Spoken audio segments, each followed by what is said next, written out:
Hello everyone, welcome back to the Porcupine. Tonight we have a very, very rare treat.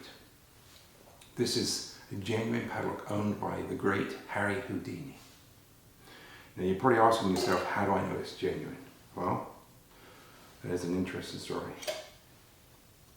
It looks cool and it looks genuine, but I know it's genuine because this padlock is possessed by the spirit of Harry himself. Every evening, at 7:36 p.m., the time of Harry's death, his padlock mysteriously opens. Even though I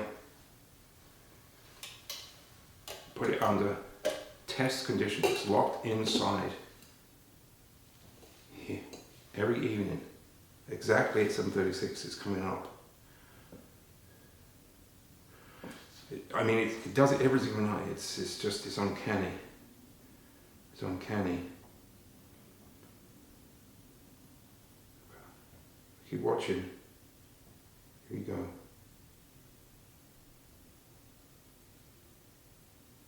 Five more seconds.